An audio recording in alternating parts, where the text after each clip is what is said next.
Well, good morning, SECC family, and maybe this is your first time. Maybe you don't know that you're part of the family yet. If you're watching this video, yes, you are part of the SECC family. If you're new here, this is what we're doing. We are in the ESV. We are reading the Bible cover to cover. Today we are in Joshua chapters 8 and 9, and we are going to go about an average of 2 chapters a day. Hopefully we will be wrapping this up by the end of 2023, but who knows? We're going to go as the Lord takes us on this. So again, if you are new here, subscribe, hit that bell notification so every time we upload a video, and we upload them every day. Try to do them by 7 a.m., but not always. Sometimes work and life gets in the way, and sometimes YouTube gets in the way. But we are uploading a video every day as we go along here in our journey through the Bible. So again, we are in Joshua chapters 8 and 9. Stick around.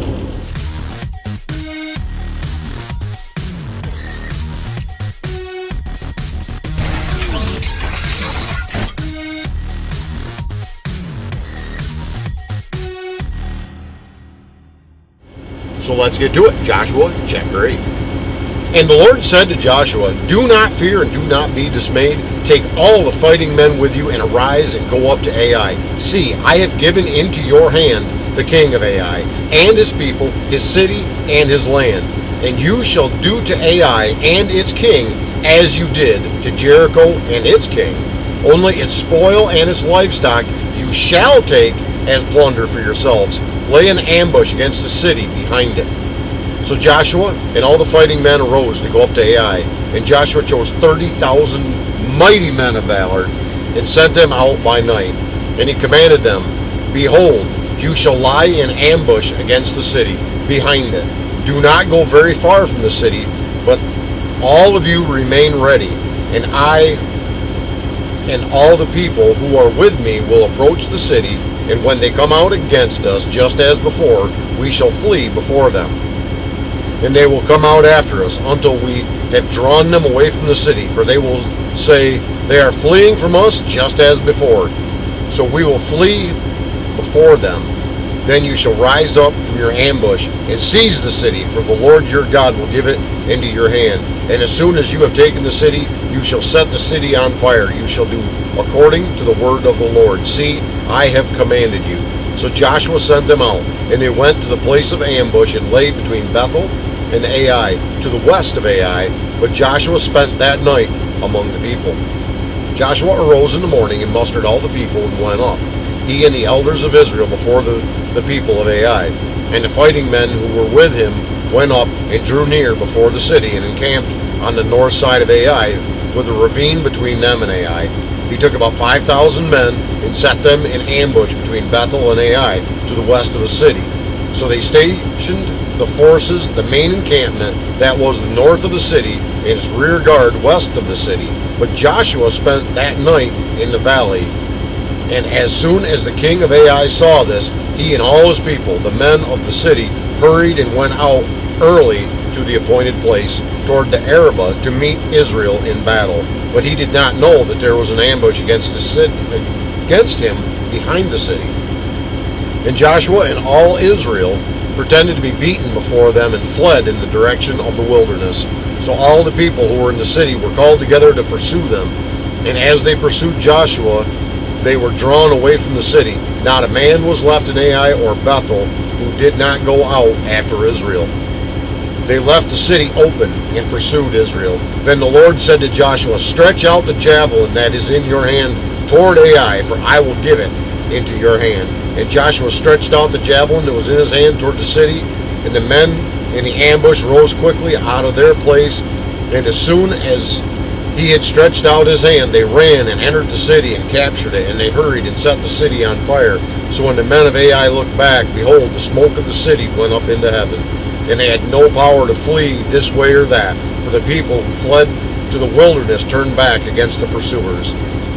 And when Joshua and all of Israel saw that the ambush had captured the city, and that the smoke of the city went up, then they turned back and struck down the men of Ai, and others came out from the city against them, so they were in the midst of Israel, some on this side and some on that side. and Israel struck them down until there was none left that survived or escaped. But the king of Ai they took alive and brought him near to Joshua. When Israel had finished killing all the inhabitants of Ai in the open wilderness where they pursued them, and all of them on the very last had fallen by the edge of the sword, all Israel returned, and Ai struck it down with the edge of the sword. And all who fell that day, both men and women, were 12,000, all the people of Ai. But Joshua did not draw back his hand with which he stretched out the javelin until he had devoted all the inhabitants of Ai to destruction. Only the livestock and the spoil of the city Israel took as their plunder, according to the word of the Lord that he commanded Joshua. So Joshua burned Ai and made it forever a heap of ruins, as it is to this day. And he hanged the king of Ai on the tree until evening. And the sun set, Joshua commanded, and they took his body down from the tree and threw it at the entrance of the gate of the city, and raised over it a great heap of stones, which stands there to this day. At that time Joshua built an altar to the Lord, the God of Israel, on Mount Ebal, just as Moses, the servant of the Lord, had commanded the people of Israel, as it is written in the book of the law of Moses, an altar of uncut stones upon which no man has wielded an iron tool. And they offered on it burnt offerings to the Lord and sacrificed peace offerings. And there in the presence of the people of Israel he wrote on the stones a copy of the law of Moses which he had written. And all Israel, sojourner as well as native born, with their elders and officers and their judges, stood on opposite sides of the ark before the Levitical priests who carried the ark of the covenant of the Lord, half of them in front of Mount Gerizim and half of them in front of Mount Ebal, just as Moses, the servant of the Lord, had commanded at the first to bless the people of Israel. And afterward he read all the words of the law, the blessing and the curse, according to all that is written in the book of the law. There was not a word of all that Moses commanded that Joshua did not read before the assembly of Israel, and the women and the little ones and sojourners who lived among them. Joshua chapter 9. As soon as all the kings who were beyond the Jordan in the hill country and the lowland all along the coast of the Great Sea toward Lebanon, the Hittites and the Amorites, the Canaanites, the Perizzites, the Hivites, and the Jebusites heard of this, they gathered together as one to fight against Joshua and Israel. But when the inhabitants of Gibeon heard what Joshua had done to Jericho and Ai, they on their part acted with cunning and went and made ready provisions, and took worn out sacks for their donkeys, and wineskins worn out and torn and mended, with worn out parched sandals on their feet, and worn out clothes. All of their provisions were dirty or dry and crumbly. And they went out to Joshua in the camp at Gilgal, and said to him and to the men of Israel, We have come from a distant country, so now make a covenant with us. But the men of Israel said to the Hivites, Perhaps you live among us, then how can we make a covenant with you? They said to Joshua, We are your servants. And Joshua said to them, Who are you, and where do you come from? They said to him, From a very distant country your servants have come, because of the name of the Lord your God. For we have heard a report of him, and all that he did in Egypt, and all that he did to the two kings of the Amorites who were beyond the Jordan, to Sihon, the king of Heshbon, and to Og, king of Bashan, who lived in Ashtaroth. So our elders and all the inhabitants of our country said to us, Take provisions in your hand for the journey, and go to meet them, and say to them, We are your servants. Come now and make a covenant with us. Here is our bread. It is still warm when we took it out from our houses as food for the journey on the day we set out to come to you. But now, behold, it is dry and crumbly.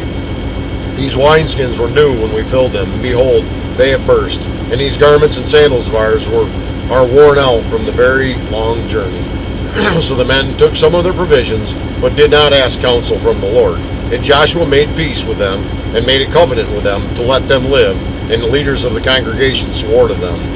At the end of 3 days, after they had made a covenant with them, they heard that they were their neighbors, and that they lived among them. And the people of Israel set out and reached their cities on the third day. Now their cities were Gibeon, Chephirah, Beeroth, and Kiriath Jearim. But the people of Israel did not attack them, because the leaders of the congregation swore to them by the Lord, the God of Israel. Then all the congregation murmured against the leaders. But all the leaders said to the congregation, "We have sworn to them by the Lord, the God of Israel, and now we may not touch them.